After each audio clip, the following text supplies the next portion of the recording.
Bonsoir à tous, à toutes et à tous. Nous sommes à l'Institut français de Grèce. Ce soir, c'est un grand plaisir d'avoir avec nous en direct de Paris l'écrivain Leila Slimani, une des plus grandes figures de la littérature française contemporaine, qui a été honorée avec le prix Goncourt 2016.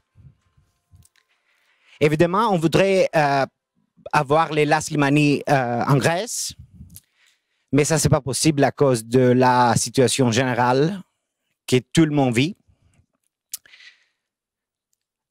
Je suis Grigoris Bekos, journaliste au Tovima, c'est-à-dire la tribune. Je vais essayer de faciliter, dans la mesure du possible, cette rencontre en ligne avec Mme Slimani.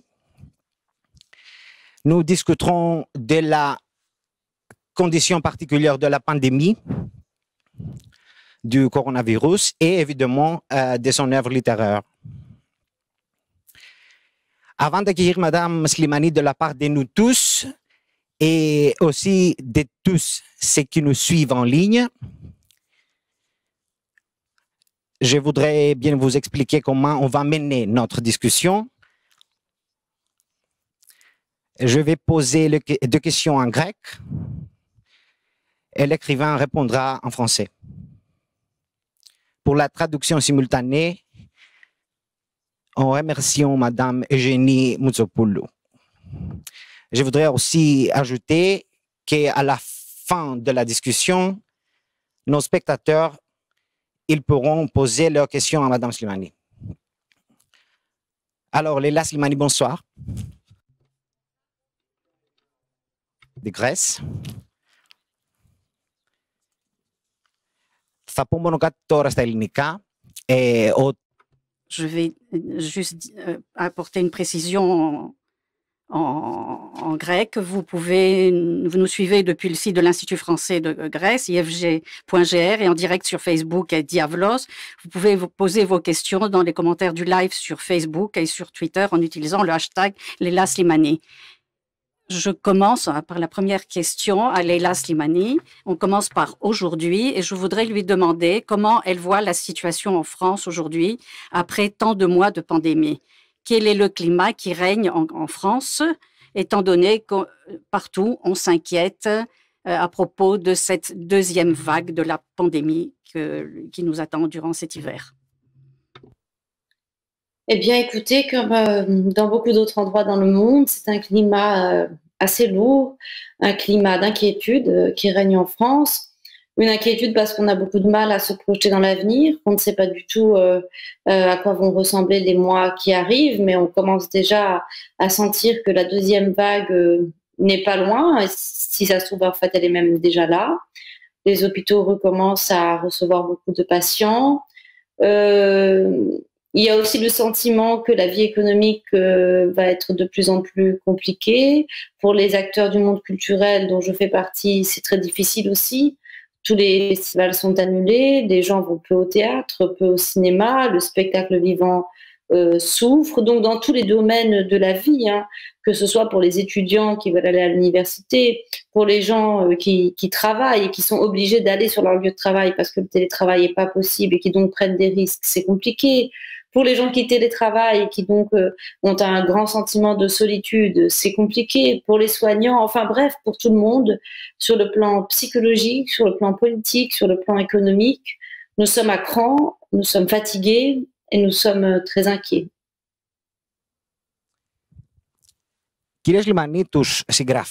Madame Slimani, les écrivains à l'époque de la pandémie, on pourrait les distinguer, et je le dis de façon un peu abusive pour l'économie du débat, en deux catégories principales.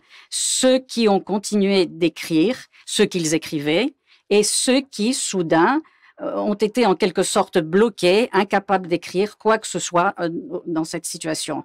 Et la question que je vous pose, c'est comment vous avez décidé en mars 2020 de commencer à publier ces textes qui composent ce qui s'appelle le journal du confinement, dans le journal Le Monde. C'est intéressant de comprendre comment cela a commencé. Bien, écoutez, moi, je ne sais rien faire d'autre qu'écrire. C'est plus que mon métier, c'est ma vie. Je n'ai pas vraiment le choix d'écrire ou de ne pas écrire. Pour moi, c'est comme de respirer. Donc, je me réveille le matin, je respire et j'écris. Quand la pandémie est arrivée, et le confinement surtout, j'ai très vite compris que je ne pourrais pas survivre à ça si je n'écrivais pas, si je ne trouvais pas du temps pour écrire. Comme beaucoup d'écrivains, j'ai été sollicitée pour écrire un journal du confinement, et donc j'ai fini par accepter une proposition qui était celle du Monde. Mais un journal, sur le plan littéraire, c'est assez intéressant parce que c'est un objet très particulier. Le journal, c'est un texte banal. Vous devez écrire des choses sur le quotidien, sur ce que vous vivez. Si vous lisez le journal de Virginia Woolf ou le journal de Chandor Marai ou tous les grands journaux intimes de grands écrivains, ils parlent de ce qu'ils mangent, ils parlent de leurs hémorroïdes, ils parlent du fait qu'ils ont mal dormi, des relations sexuelles qui se sont mal passées avec leur maîtresse ou leurs amants. Donc ce sont souvent des détails de la vie quotidienne très triviaux. C'est pas censé être poétique ou littéraire. Donc j'aimais bien cet exercice, cette idée de vraiment poser sur le papier ce qui m'arrivait le matin, les premières idées qui me venaient. Est-ce que vous avez été impressionné par les commentaires que vous avez reçus par rapport à ce journal un peu particulier? Non, pas du tout. Je n'ai pas été impressionnée, d'abord parce que la méchanceté n'est pas impressionnante. Et puis, non, parce que tout le monde a le droit de penser ce qu'il veut. Parce que beaucoup de gens peuvent aussi ne pas comprendre le but d'un texte comme celui-là. Je trouve que c'est assez intéressant de voir que les gens aujourd'hui considèrent que les écrivains, en tout cas les écrivains comme moi, ce que je représente, c'est-à-dire quelqu'un qui a la chance de pouvoir faire de cette activité son métier, et donc quelqu'un qui est assez privilégié, d'une certaine façon, on est considérés aujourd'hui comme des gens illégitimes parce que comme nous sommes privilégiés, nous n'avons pas le droit de parler. Ou alors nous avons le droit de parler si nous parlons au nom des sans-voix, au nom des invisibles. Mais parler au nom de nous-mêmes, c'est considéré comme indécent et comme illégitime. Et c'est triste parce que bien sûr, la littérature est une activité privilégiée. Elle l'a toujours été et elle le sera sans doute toujours. Et d'une certaine façon, reprocher à un écrivain d'être déconnecté ou d'être un peu obsédé par lui-même, c'est comme reprocher à un boxeur d'être violent. Ça n'a aucun sens.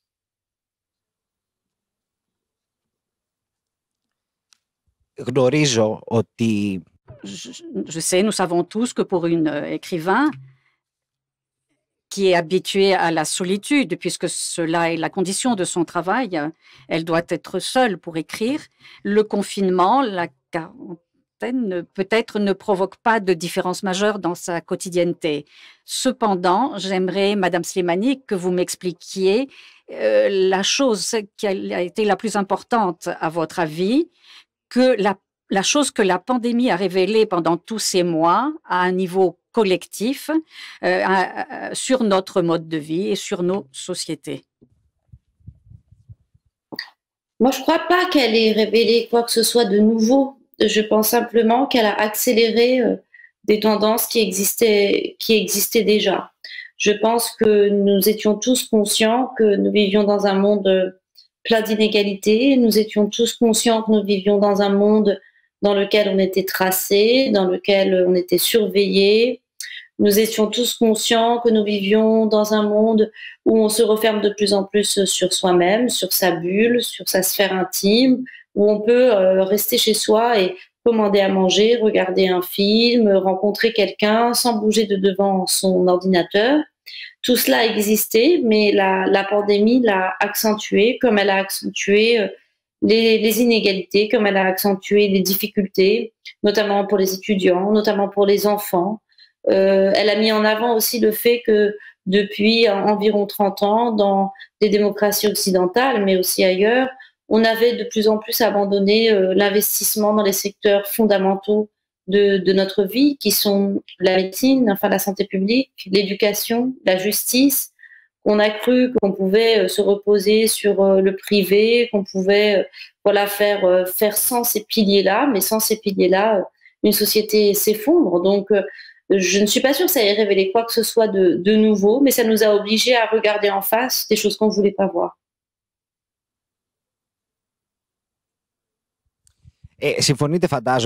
Vous êtes d'accord, je pense et je m'appuie sur votre réponse, que la pandémie n'a rien révélé de nouveau, mais qu'elle a souligné, nous serons d'accord, je pense, un aspect de classe, une dimension de classe dans les sociétés qui peut-être n'était pas tellement discutée pendant ces dernières années, quelque chose que l'on n'arrivait pas à aborder davantage. Qu'est-ce que vous en pensez, Madame Slimani?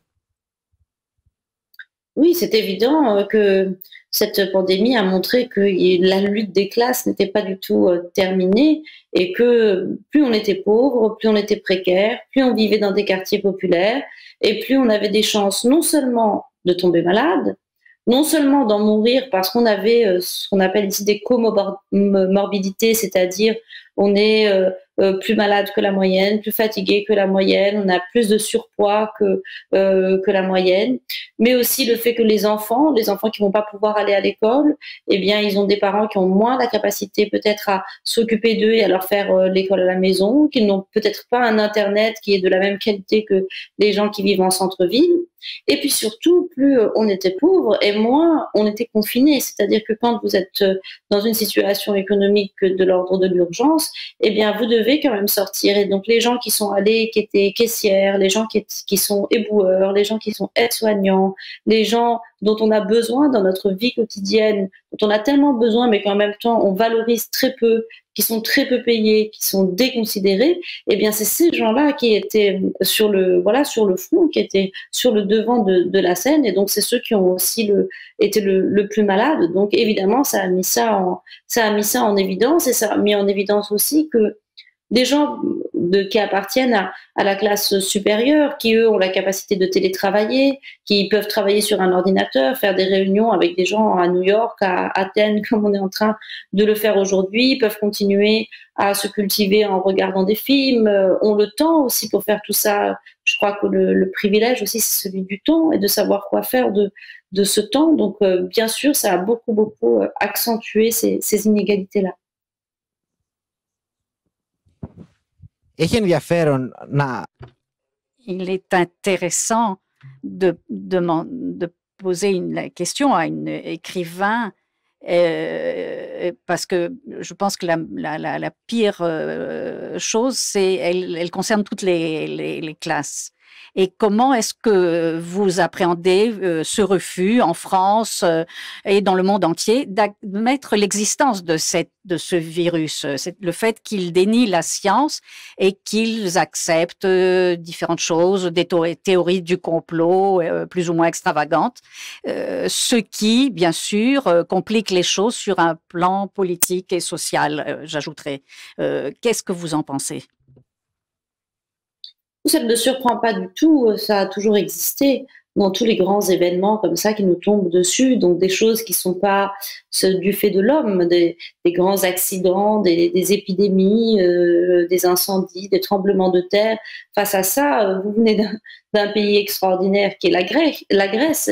La Grèce s'y connaît très bien en mythologie. Quand on ne comprend pas un événement, quand on ne comprend pas d'où vient le vent, pourquoi il pleut, ce que c'est que la Voie lactée, pourquoi il y a des tremblements de terre, eh bien, on invente des histoires. Les êtres humains sont faits de ça. Face à la peur, ils inventent des histoires. Alors certains, bien sûr, vont développer plus une rationalité, vont s'appuyer sur les discours raisonnables et écouter la science, mais la science ne pourra jamais entièrement combler nos interrogations, ne pourra jamais entièrement calmer nos peurs. Et donc, il n'est pas tout à fait étonnant qu'on se tourne vers les théories du complot.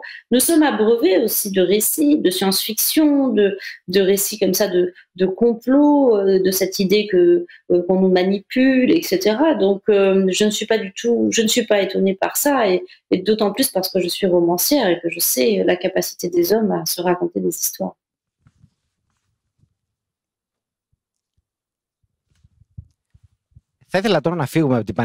J'aimerais maintenant ne plus parler de la pandémie et parler davantage de votre œuvre littéraire. Je vais partir de votre premier roman qui s'appelle Dans le jardin de l'ogre, édition Gallimard 2014.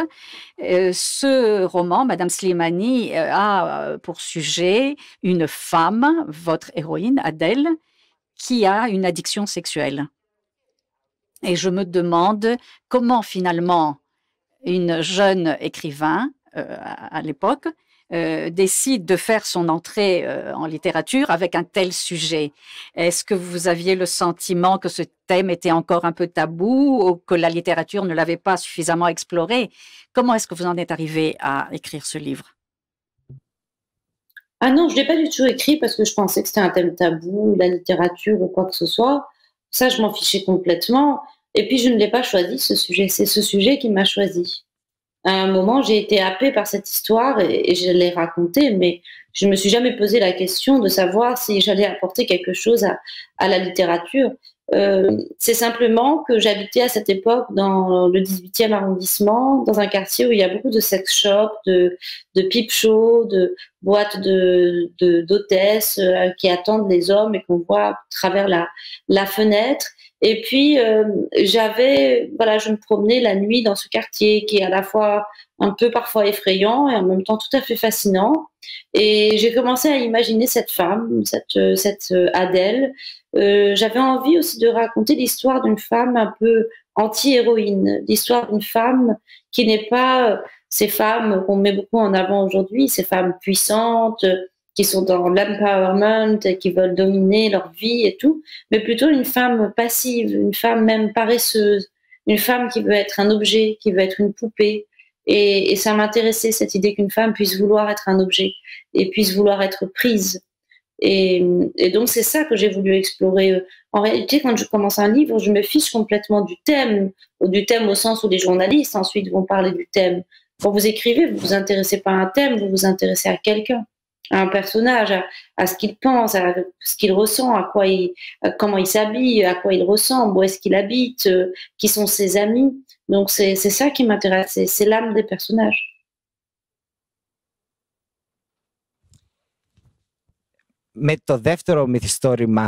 Avec votre deuxième roman, Chanson douce, et pour lequel vous avez obtenu le prix Goncourt en 2016, vous avez atteint des sommets littéraires de la France à un très jeune âge. Je me demande, je vais poser cette question en deux volets. Ce prix transforme les écrivains ou bien est-ce que c'est nous qui avons cette impression? Alors, je ne sais pas s'il transforme les écrivains, mais il transforme peut-être votre image un petit peu. C'est un prix qui est très important en France, c'est vrai. C'est un prix qui a une ampleur médiatique importante. Et puis, c'est un prix, moi, j'en avais pas conscience à l'époque où je l'ai eu, mais qui est très prescripteur aussi à l'étranger. Quand vous avez le prix Goncourt, dans l'après-midi où vous avez une dizaine à peu près, voire une quinzaine de maisons d'édition étrangères qui vous appellent pour acheter le livre. Donc, c'est important, ça compte.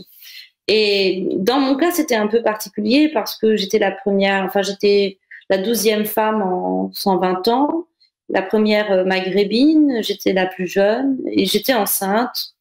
Donc, je représentais quelque chose peut-être d'un petit peu particulier. Et donc, il y a eu un engouement médiatique autour de mon concours qui a fait que, bien sûr, ça a changé mon statut d'écrivain, ça a changé mon image. Mais j'espère que ça ne m'a pas changé moi.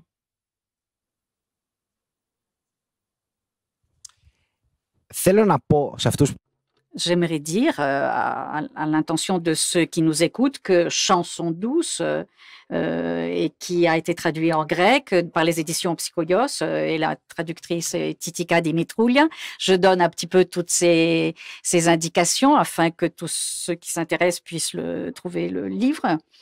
Et alors, pour ceux qui ne l'ont pas lu, je dirais que les premières pages du livre hante le lecteur. On apprend ce qui s'est passé. C'est un thriller où on apprend ce qui s'est passé dès les premières pages et l'écrivain nous raconte un petit peu comment on en est arrivé à cette première scène du livre. Et nous avons ici, au cœur de l'intrigue du roman Chanson douce, un double infanticide.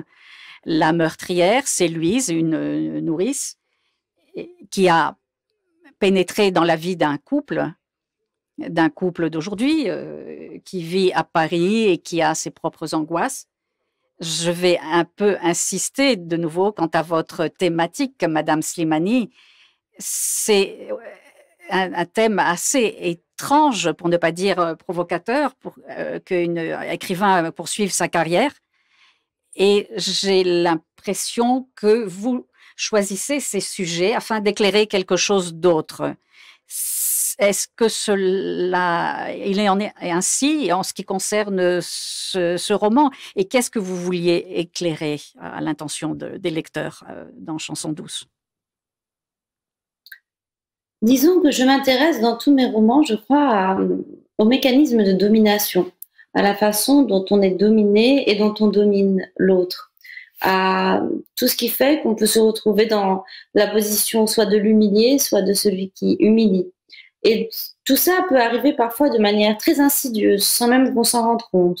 Et lorsque j'ai eu mon fils, et que lorsqu'il était petit, j'ai engagé une nounou pour s'occuper de lui, je me suis retrouvée dans une pièce à rencontrer des femmes qui étaient pour la plupart plus âgées que moi, pour la plupart plus expérimentées que moi lorsqu'il s'agissait de s'occuper d'un enfant, mais en même temps, c'était moi qui les interviewais, et puis c'était moi qui allais les payer, et c'était moi qui allais leur donner des ordres.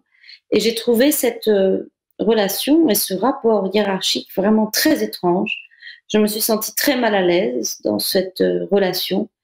Et c'est ça que j'ai voulu raconter. J'ai voulu raconter comment deux personnes qui vont faire semblant que tout va bien, qui vont faire semblant d'être à égalité, vont en fait voir grossir un malentendu de plus en plus énorme, jusqu'à en arriver à une situation d'extrême violence. Donc je m'intéresse à la fois au mécanisme de domination et puis à ce souci des apparences que l'on a tout le temps, cette volonté de sauver les apparences.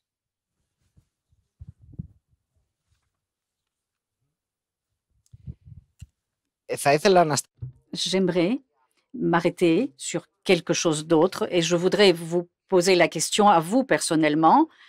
Et dans ces deux romans dont on vient de parler, on a écrit que dans le premier cas, vous avez été peut-être inspiré du cas de Strauss-Kahn, et dans le cas du deuxième roman, vous avez été inspiré d'un incident réel qui a eu lieu aux États-Unis. Je ne voudrais pas que vous me disiez si cela vaut, mais que je voudrais savoir un peu comment un écrivain traite tout cela afin de l'utiliser comme matériau dans un roman. En général, j'ai une idée de départ. Je sais déjà quelle atmosphère je veux créer dans le roman, à quoi ressemble plus ou moins le personnage. J'ai une idée comme ça assez vague de l'histoire. Et une fois que cette idée est là, vraiment en moi, je lis, je regarde tout ce qu'il y a autour de moi, et d'un coup, quelque chose que je lis va faire un déclic.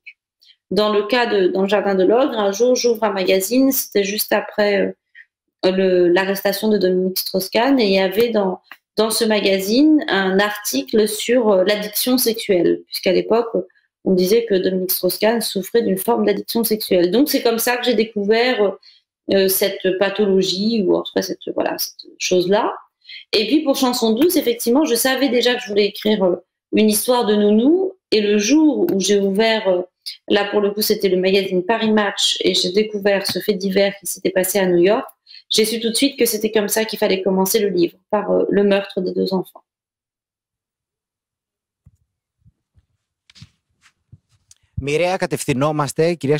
Madame Slimani, on passe maintenant à votre rapport avec le journalisme. Et j'aimerais m'arrêter sur votre passage par le journalisme, car je dois vous dire que vous faites partie des rares cas parmi les auteurs étrangers traduits en grec, dont on traduit aussi des ouvrages qui ne sont pas littéraires, des essais en quelque sorte. Et je tiens à signaler ici que déjà 2 ouvrages de Leila Slimani circulent en Grèce. Le diable est dans les détails, et aux éditions Stéréoma, et Sexe et mensonges, la vie sexuelle au Maroc. Ces 2 ouvrages ont été publiés en France en 2016-2017. La question, Madame Slimani, est pourquoi vous êtes entrée dans le journalisme et pourquoi vous l'avez quitté, tout simplement. Alors, j'y suis entrée parce que ça correspondait vraiment à l'époque à tout ce que j'attendais d'un métier. Moi, je voulais voyager, je voulais écrire, je voulais apprendre et je voulais rencontrer des gens. Donc, être journaliste, ça me permettait de faire tout ça en même temps. Donc, je suis entrée à la rédaction d'un journal qui s'appelle Jeune Afrique. Et puis, je voulais aussi beaucoup à cette époque me rapprocher de mon pays, de ma région, le Maghreb. J'avais envie de mieux comprendre, de mieux connaître ce qui se passait dans cette région. C'était une époque très intéressante. C'était les années 2007-2008 quand je suis entrée à Jeune Afrique. Donc pour le Maroc, c'était ce qu'on appelait en arabe la naïda. Donc c'est une sorte de movida espagnole. Il y avait une grande libération dans le monde de la culture, etc. Donc ça m'intéressait beaucoup. Et puis le reste du Maghreb aussi. Donc c'est comme ça que j'ai commencé à être journaliste. Et puis j'étais surtout reporter. Je partais beaucoup en voyage dans ces pays. C'est une partie de mon métier que j'ai vraiment adoré. Ce qui a été plus difficile pour moi, c'est à la fois le fait que c'est un métier qui demande beaucoup, beaucoup d'engagement, qui prend beaucoup de temps quand vous voulez faire du reportage à l'international. Et que quand j'ai eu mon enfant, je me suis rendu compte que c'était vraiment très difficile pour moi de passer 2 semaines par mois à l'étranger et de pouvoir en même temps profiter de mon fils et élever mon fils. Mais surtout, je crois que j'étais assez frustrée par le fait que j'allais à la rencontre des gens, à la rencontre des situations, je découvrais des choses extraordinaires et d'une immense complexité, et puis j'avais 3000 signes pour le raconter. Et ça me frustrait énormément parce que j'avais l'impression que j'aurais pu écrire 10 000, 20 000, ou peut-être même un livre entier sur ce que j'avais vu. Et c'est ça qui m'a donné envie de quitter le journalisme parce que j'ai eu envie d'écrire plus que 3500 signes.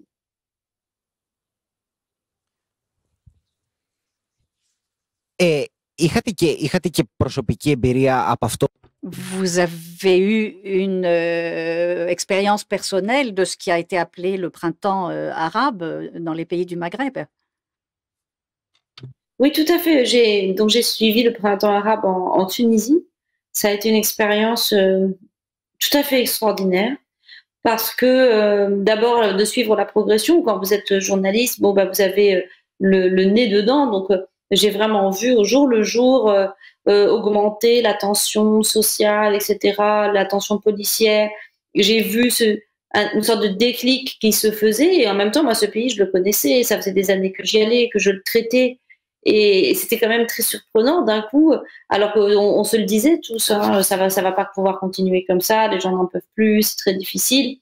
Mais vous voyez pas le bout et d'un coup, vous savez pas pourquoi. Un jour c'est terminé. Un jour, les gens disent il y en a marre et puis sortent dans la rue. Et donc, j'ai vécu ça, ce moment de joie très, très intense hein, qui a étreint toute la foule qui était là sur l'avenue Bourguiba. C'est des scènes tout à fait inoubliables. Et puis pour la jeune maghrébine que j'étais à l'époque, c'était aussi un moment de grande fierté parce que moi, j'ai connu en grandissant un monde arabe marqué plutôt par les guerres, les dictatures, les attentats, la montée de l'islamisme, et voir ces révolutions qui étaient des révolutions pour la démocratie, des révolutions où il y avait des garçons et des filles, des révolutions au début sans religion. C'était un moment très exaltant.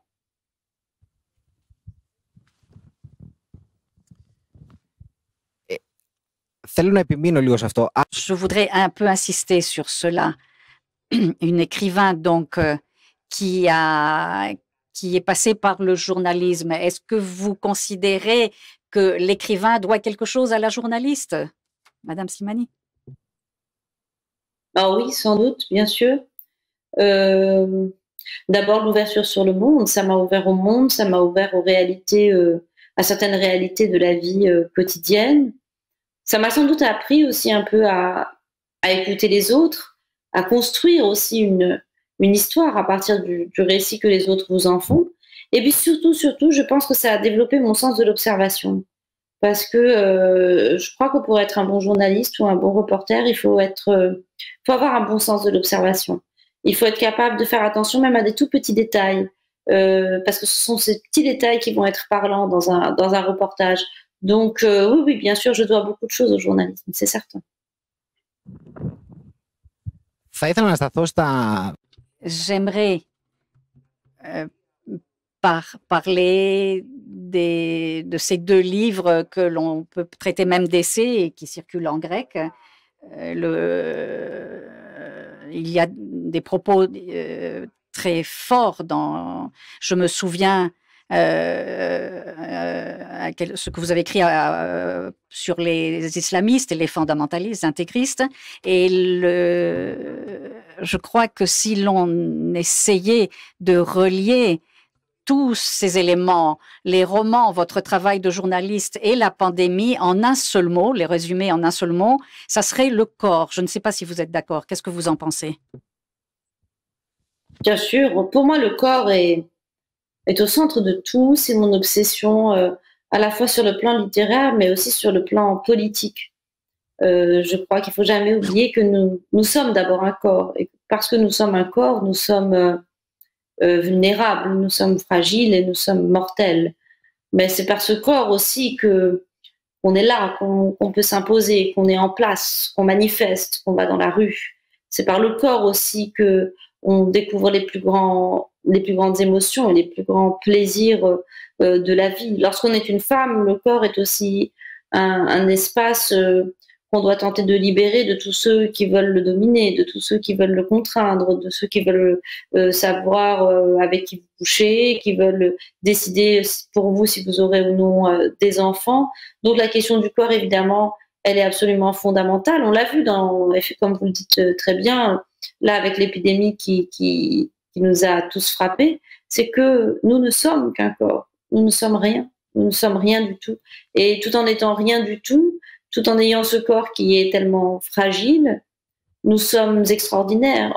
Notre humanité, à la fois, est fragile du fait de ce corps et en même temps est extraordinaire du fait de ce corps qui se bat, de ce corps qui est digne, de ce corps qui affiche sa fierté d'une certaine façon. Donc la question du corps dans l'espace public est extrêmement importante pour moi, en particulier dans des pays comme le mien, le Maroc, où la présence de la femme, notamment dans l'espace public, reste une question très complexe.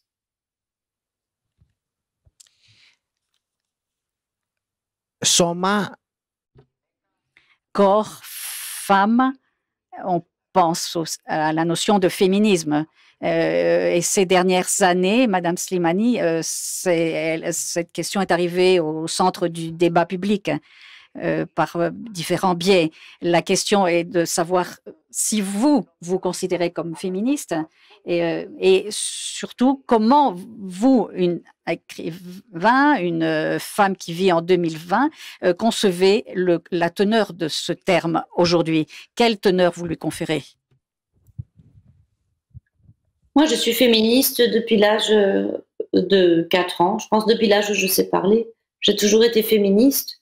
Parce que j'ai toujours détesté les injustices. J'étais une enfant qui détestait les injustices. Et donc, tant qu'il y aura encore une femme sur Terre qui subit une injustice du fait d'être une femme, je serai féministe. De la même manière que je suis antiraciste, de la même manière que je me battrai contre l'antisémitisme, de la même manière que je me battrai contre les inégalités sociales. Pour moi, c'est une évidence. La teneur que je donne au féminisme, pour moi, c'est une teneur universelle et universaliste. Me battre contre les inégalités faites aux femmes, c'est me battre finalement contre toute forme d'inégalité. C'est refuser qu'un être humain, parce qu'il est né avec tel genre ou avec telle couleur de peau ou avec telle sexualité, aurait moins qu'un autre ou serait discriminé en raison de cela. En revanche, le féminisme pour moi n'est ni une guerre, ni une vengeance. Il ne s'agit pas du tout de faire payer à l'ensemble des hommes la domination que nous avons subie, même s'il me semble qu'il est important aujourd'hui culturellement qu'il y ait une prise de conscience globale et de tous de ce que les femmes ont subi et ont traversé pendant des siècles, mais rassurez-vous, les femmes n'ont pas été que dominées et soumises. Dans un système qui leur était pourtant très défavorable, elles ont produit des choses extraordinaires, elles ont fait des choses extraordinaires, femmes célèbres comme femmes anonymes. Donc je crois qu'il ne faut pas non plus enfermer les femmes dans une position d'éternelle soumission. Les femmes ont toujours, dans des conditions vraiment très dures, réussi malgré tout à imposer des choses et à imposer leur dignité. Et puis moi, je vais vous dire, je suis féministe parce que j'adore les hommes. J'aimais énormément mon père, j'aime énormément mon fils, j'ai aimé beaucoup d'hommes dans ma vie. Et je suis féministe parce que j'ai envie de pouvoir vivre avec les hommes dans un monde où je suis pas obligée de leur faire la guerre et dans un monde où j'aurais pas peur d'eux. Et j'aimerais vivre dans un monde, et j'aimerais que mon fils surtout vive dans un monde où il ne fera pas peur à une femme s'il marche derrière elle dans la rue et où lui-même il pourra se sentir à égalité avec elle, parce que je pense que on sera beaucoup plus heureux, on fera beaucoup mieux l'amour et on vivra dans une société beaucoup plus juste, dans un monde où on n'aura pas peur les uns des autres. Πάρα πολύ ωραία απάντηση. La dernière réponse de Leila Slimani est excellente. Madame Slimani, comme vous le savez, on vit dans une période assez étrange où des livres peuvent circuler sous le titre « Je déteste les hommes ». Είμαι σίγουρος ότι... Je suis certain que vous le comprenez. Je veux parler de quelque chose d'important concernant votre carrière littéraire. En mars dernier est paru en France, toujours aux éditions Gallimard, votre nouveau roman intitulé « Le pays des autres ». Et je voudrais signaler que les lecteurs grecs auront l'occasion de le lire au printemps 2021 aux éditions Metekmio. J'ai le sentiment, Madame Slimani, que votre troisième roman, du moins quant à son thème, semble correspondre à quelque chose que nous attendions de votre part.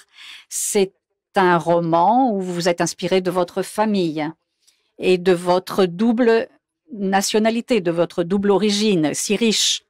J'aimerais que vous nous en parliez un petit peu, parce que si j'ai bien compris, c'est la première partie d'une trilogie. Oui, voilà, c'est ça. C'est un roman dans lequel je me suis inspirée un peu de l'histoire de mes grands-parents, puisque les parents de ma grand-mère était alsacienne et mon grand-père était un soldat de l'armée coloniale. Et il a libéré le village d'Alsace où vivait ma grand-mère, qui était une très grande femme blonde avec les yeux verts, et mon grand-père, un homme assez petit et trapu, avec les cheveux crépus et la peau très foncée. Ils sont tombés très, très amoureux, et ma grand-mère a décidé de le suivre en 1945 au Maroc. Donc une jeune femme de 20 ans, alsacienne, qui débarque au Maroc chez son mari marocain musulman, dans un Maroc sous protectorat français, où donc les Français vivent d'un côté et les Arabes ou les indigènes de l'autre. Mais cette femme, elle, est mariée avec un Arabe, elle est mariée avec un indigène. Et donc, elle est rejetée par cette société coloniale qui considère qu'elle n'est plus vraiment des leurs. Et lui, marocain, une fois que sa femme arrive dans son pays, il se rend compte que ça n'est pas si simple qu'il croyait et que cette femme, elle le met quand même un petit peu mal à l'aise, elle a des comportements qu'il n'aime pas. Ils vont s'installer dans une ferme à côté de Meknès, qui est une ville du centre du Maroc, une grande ville historique. Et ils vont avoir cette vie très difficile, parce qu'une vie de paysan où il faut tout commencer à partir de rien, sur une terre qui est aride, qui est une terre qu'il faut débroussailler, où il faut enlever les pierres.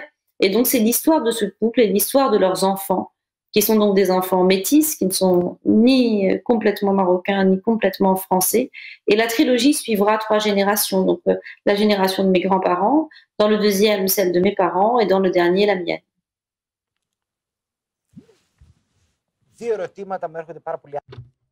Deux questions, après ce que vous venez de dire. Si un écrivain Je voudrais donc vous poser deux questions, Madame Slimani, par rapport à ce que vous venez de dire. Si une écrivain, lorsqu'elle est appelée à écrire à propos de personnes qu'elle connaît, de personnes de sa famille, est-ce qu'elle fonctionne différemment par rapport aux autres personnages qui sont les produits de son imagination? Eh bien, pas vraiment. Parce que mes grands-parents étaient déjà des personnages pour moi. Bien sûr, c'était mes grands-parents. Ma grand-mère s'occupait de moi, me faisait à manger, j'aimais discuter avec elle, passer du temps avec elle. Mais il y avait ma grand-mère et puis il y avait le personnage de ma grand-mère. Parce que ma grand-mère racontait beaucoup d'histoires. Elle nous parlait de son enfance, de sa jeunesse. Elle racontait beaucoup de mensonges aussi. Elle se dépeignait comme une héroïne et tout. Moi, je savais très bien qu'elle en rajoutait un peu. Mon grand-père nous racontait ses exploits de soldat et je sais qu'une partie de ce qu'il racontait n'était pas vrai. Mais dans ma famille, on a toujours été très menteurs et tout le monde se racontait des histoires et racontait un peu n'importe quoi, des espèces de mythologies et tout le monde faisait semblant d'y croire. Donc on avait le droit d'être une personne et en même temps un personnage. Et moi, je pense que c'est ça l'amour et c'est ça la famille. C'est quand vous laissez aux autres la possibilité de pas seulement être eux, de pas être seulement ce qu'ils sont vraiment dans la vie, mais que vous leur donnez un peu le droit de mentir et de s'inventer un personnage.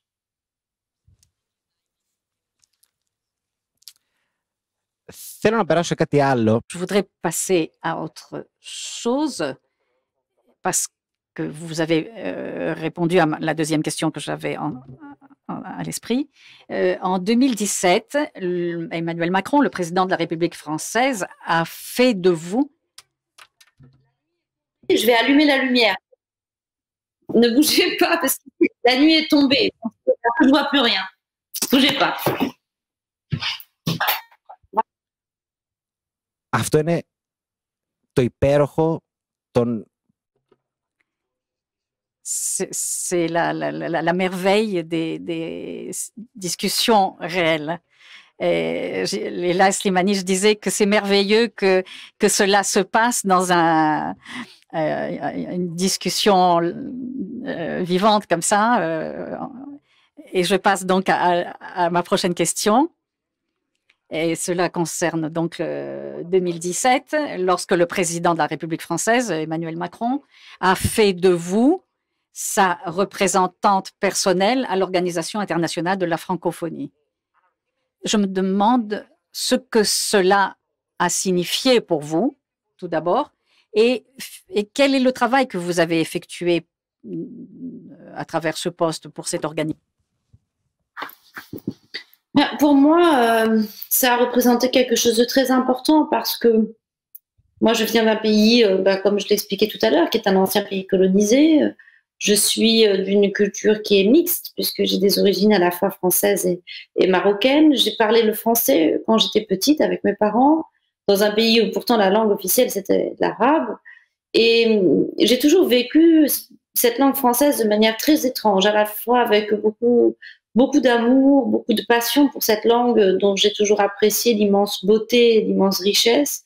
Et en même temps, parfois, je sais pas, une certaine colère ou en tout cas un chagrin de ne pas aussi bien parler la langue arabe. Donc voilà, j'ai toujours eu un rapport comme ça très complexe à la langue française. Et donc, quand Emmanuel Macron m'a proposé ça, je me suis dit au fond que c'était une façon pour moi de pouvoir enfin assumer ce que j'étais et de pouvoir dire à l'égard de tous ceux qui, par exemple les conservateurs dans nos pays, qui disent qu'on ne doit parler que l'arabe, qu'on ne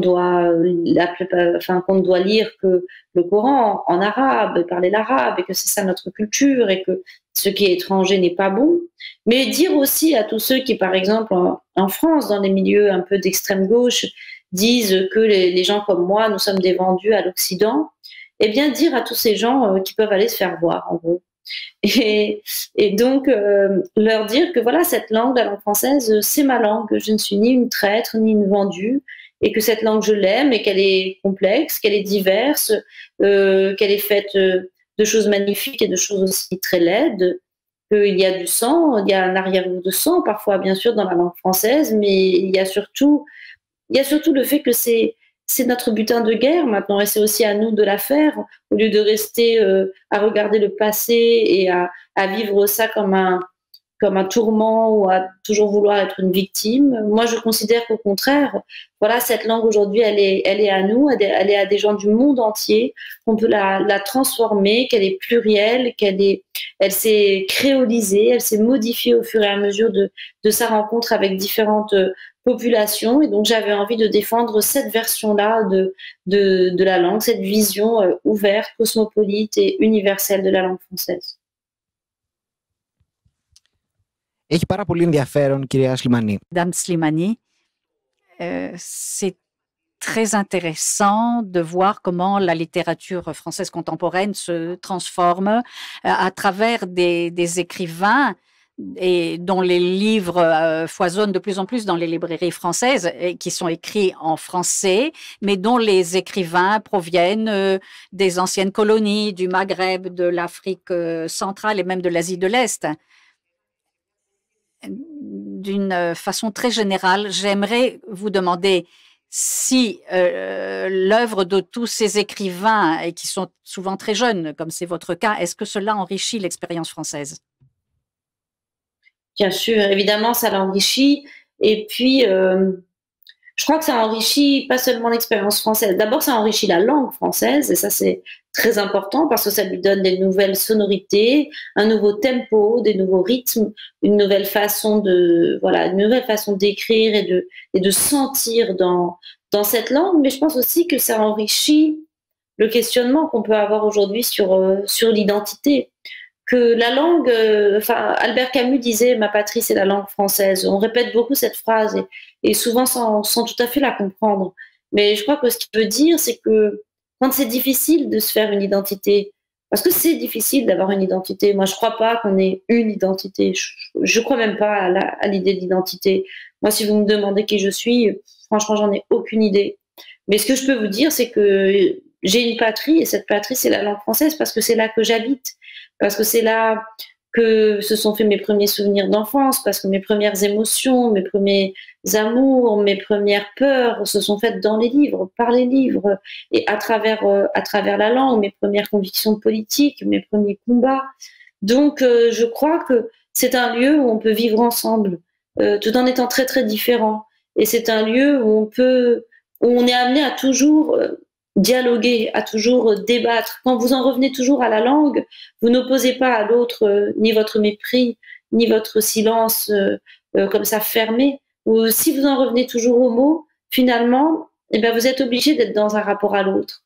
Si vous lui parlez, si vous essayez de l'entendre aussi. Donc, je crois que c'est très important d'habiter dans ce pays qui est le pays de la langue française.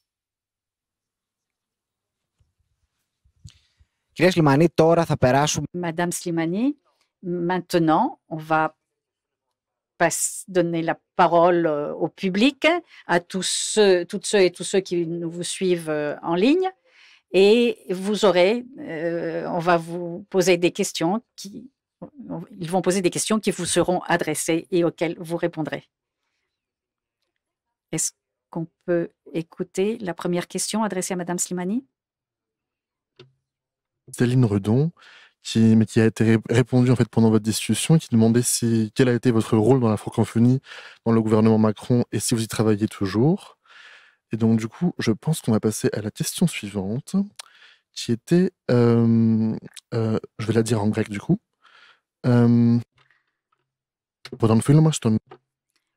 Notre ami Nikiadaris, qui vous remercie de votre présence ici ce soir et qui demande quelle est la place du roman français dans l'Union européenne en 2020 et le mélange de la tradition arabo-française. Est-ce que cela peut apporter, est-ce que cela peut renforcer, est-ce que cela peut apporter une nouvelle dimension et une nouvelle expérience à la littérature? Mais je crois que la littérature, elle s'enrichit de tous les apports qui sont possibles. Alors malheureusement, le monde arabe est un territoire dans lequel le secteur de l'édition vit une terrible crise depuis plus de 20 ans maintenant. Quand vous pensez à des villes comme Le Caire ou Damas ou même Beyrouth, au début des années 30, on publiait plus de livres, au début des années 20 plutôt, on publiait presque plus de livres à Damas et au Caire qu'à Madrid ou à Rome. C'était des immenses centres de la vie intellectuelle. Aujourd'hui, malheureusement, dans ces pays-là, on lit très peu, on publie peu de livres, et c'est une chose qui est très inquiétante. Et malheureusement aussi, le roman, il y a une place qui est limitée. Et j'espère vraiment de tout mon cœur qu'on connaîtra à nouveau un élan du roman arabe, parce que le monde arabe a beaucoup d'histoires à nous raconter. La langue arabe est une langue extraordinaire, d'une poésie tout à fait bouleversante. Donc oui, j'espère que c'est quelque chose qui retrouvera sa place. Il y a encore évidemment, je voudrais pas donner une image trop négative, de très grands écrivains arabes. Il y en a en Égypte, je pense à Al-Aswani évidemment, il y en a en Algérie avec Kamel Daoud, il y en a dans tout le monde arabe. Mais il serait souhaitable qu'ils soient encore plus soutenus par le gouvernement et qu'ils ne soient pas toujours contraints de passer par les pays étrangers, et notamment les pays européens, pour pouvoir vivre de leur métier. Η Όλγα Γκέος στο Twitter μας ρωτάει πρόσφατα. Olga Guéos sur Twitter dit: j'ai récemment lu Sexe et mensonges, la vie sexuelle au Maroc. Lorsque ce livre est paru, quelle a été la réaction en France et au Maroc? Bien, au Maroc, une réaction mitigée. D'une part, les gens disaient oui, bon, tout ça, on le sait, à quoi ça sert de le dire, à quoi ça sert de l'étaler. Et puis surtout, les gens, enfin une partie des gens, n'étaient pas très contents que j'écrive un livre pour dire tout ça du Maroc et que j'en parle dans les médias étrangers, parce qu'ils considéraient que ça donnait une mauvaise image de leur pays. Mais je dois dire que la majorité des réactions au Maroc me sont venues de la jeunesse et des femmes, et que pour leur part, la jeunesse et les femmes étaient vraiment très très enthousiastes. Et j'ai eu des messages merveilleux de remerciements, des messages de gens me disant c'est exactement ce que j'ai vécu, c'est exactement ce que je ressens. Donc j'ai vraiment reçu un soutien incroyable de la part de ces gens-là. Et bien sûr, j'ai eu les critiques auxquelles on peut s'attendre. En France, je dirais que les gens étaient peut-être un peu surpris, se doutaient peut-être pas qu'au Maroc c'était comme ça. Le Maroc est un pays très proche de la France, où beaucoup de gens viennent pour passer des vacances, donc les gens connaissent ce pays, c'est un pays qui leur est familier. Mais je pense que pour beaucoup, ils ne se rendaient pas compte de l'état de la situation sur le plan des droits sexuels. Et évidemment, comme vous pouvez l'imaginer, chez des gens qui sont plutôt d'extrême droite, donc qui sont plutôt racistes, etc. Bon, certains ont essayé de dire, vous voyez, même Leïla Slimani, qui est une arabe, dit que les arabes sont des gens violents, catastrophiques et tout. Donc voilà, il faut faire attention à ne pas se faire récupérer par ces gens-là. Mais bon, ce sont les critiques habituelles.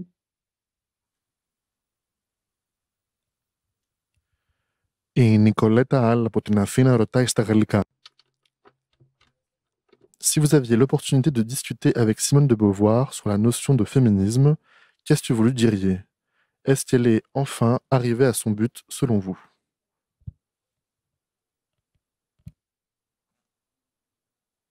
Je ne sais pas si je discuterais d'abord de féminisme. Moi, je pense que je lui poserais plutôt des questions sur sa vie, sur sa vie personnelle, sur sa vie intime, sur sa relation avec Sartre, sur la relation avec les hommes et les femmes qu'elle a aimés, sur la satisfaction que ça lui a apporté de consacrer une vie entière à la littérature. Et puis, si on pouvait se déplacer dans le temps, je lui demanderais ce qu'elle pense de ma génération, ce qu'elle pense de notre époque, si elle a le sentiment qu'on prend le bon chemin, qu'on utilise les bonnes armes pour se battre. Donc oui, je lui demanderai tout ça. Je pense que Simone de Beauvoir avait totalement conscience qu'elle n'était qu'au tout début d'un combat et qu'il faudrait défricher encore énormément de choses, puisque c'était tout un... Et c'est ce qu'elle explique magnifiquement dans le Deuxième sexe, c'est que la question de l'inégalité entre les hommes et les femmes, elle imprègne absolument tous les domaines de la vie. D'ailleurs, elle, quand elle écrit le Deuxième sexe, elle lit des ouvrages à la fois de politique, d'économie, d'histoire, de médecine, de sociologie, dans tous les domaines. cette question de l'inégalité homme-femme a eu des conséquences. Donc je pense qu'elle avait conscience qu'il fallait déconstruire des siècles et des siècles de conditionnement culturel et mental. Donc oui, je lui demanderai ce qu'elle pense de nous aujourd'hui.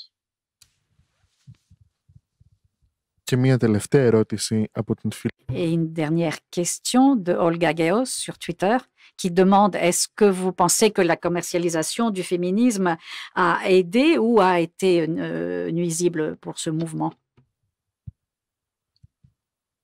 Je ne sais pas si elle a été nuisible, mais disons que par certains aspects, moi, elle m'agace. Parce que faire du féminisme une marque, en faire un produit d'appel pour vendre des rouges à lèvres et des soutiens-gorge et je ne sais pas quoi encore, voilà, je trouve ça très gênant, d'autant plus que le féminisme, pour moi, doit être une révolution globale. Donc le féminisme doit remettre en cause justement ce capitalisme, cette obsession de consommer, ce désir de toujours plus, et ce capitalisme qui est quand même basé sur l'idée de domination, sur l'idée de violence, sur l'idée de captation des ressources. Donc si le féminisme lui-même finit par se faire dévorer par ce système-là, si le but c'est surtout que ce que défend un peu ce féminisme-là, moi je trouve que c'est un féminisme un peu vulgaire, hein. C'est quand même un peu l'idée que être une femme forte, c'est devenir en fait une sorte d'homme, quoi, une sorte d'homme caricatural. Donc ce féminisme capitaliste, oui, effectivement, ne m'intéresse pas beaucoup. Je le trouve pas, je suis pas sûre qu'il soit nuisible, quoique peut-être sur les jeunes générations, ça peut avoir un effet un peu artificiel.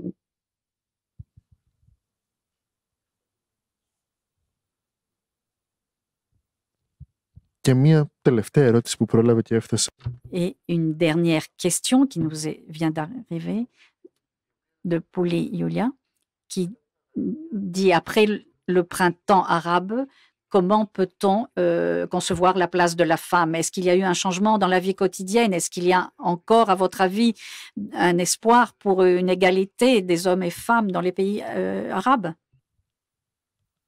Bon, d'abord, il y a toujours de l'espoir, hein. Évidemment qu'il y a de l'espoir. Je ne vois pas pourquoi il n'y aurait pas d'espoir dans une région du monde en particulier. Il y a de l'espoir partout, pour tout le monde.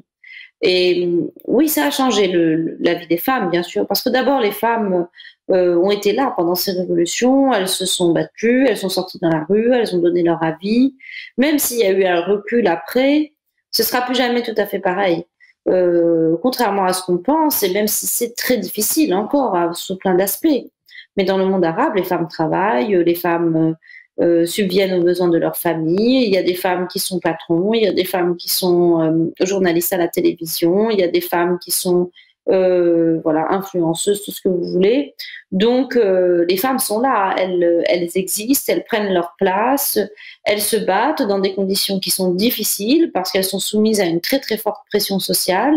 Donc, elles doivent correspondre à un certain nombre de normes lorsque ça concerne le mariage, les enfants, la façon de parler, de se comporter, de s'habiller. Mais ça ne les empêche pas de grignoter du terrain, de continuer, voilà, à militer, à essayer d'avoir de plus en plus de droits. Donc moi, j'ai beaucoup de, non seulement d'espoir, mais j'ai une immense confiance dans ces femmes-là qui sont des femmes formidables et qui se battent pour obtenir plus de droits, bien sûr. Λοιπόν, απάντησε σε πάρα πολλά ζητήματα. Leila Slimani a répondu donc à nos amis qui nous suivent en ligne. Et la dernière question, je retiens un détail dans Chanson douce. Le couple Myriam et Paul, à un certain moment, dans leur récit, disent qu'ils passent leurs vacances à Sifnos. C'est l'occasion de vous demander quels sont vos liens avec la Grèce. Je pense que vous êtes venu en vacances. Oui, tout à fait. Je suis venue en vacances. Je suis allée à Sifnos plusieurs fois. D'ailleurs, la dernière fois que j'y suis allée cet été, j'ai apporté le livre traduit aux gens chez qui je vais toujours habiter lorsque je suis à Sifnos, un couple grec absolument adorable. Et c'était très, très émouvant et très touchant de les voir lire ce que j'avais pu écrire sur l'île. Eh bien, je vais vous dire quelque chose vraiment sans aucune flagornerie, sans aucune... vraiment, je le dis de la façon la plus sincère du monde. pour moi, la Grèce est le plus beau pays du monde. Je n'ai jamais ressenti un tel sentiment de plénitude et un tel sentiment de grâce face au paysage que j'ai pu voir dans ce pays. Alors, moi, je crois parfois à des choses un peu mystiques. Je me demande si je n'ai pas vécu là, il y a peut-être des centaines ou des milliers d'années. Il y a peut-être quelque chose qui me relie à ce pays. Peut-être que tout simplement, je suis une Méditerranéenne, comme les Grecs, que j'ai grandi au bord de la même mer, en mangeant des choses qui ressemblent beaucoup à ce qu'on mange en Grèce, en connaissant les mêmes couchers de soleil. Et il y a quelque chose qui me ramène chez moi, qui me ramène au pays de mon enfance. Donc c'est un pays que j'aime énormément, surtout un pays qui me procure de très très profondes et de très grandes émotions.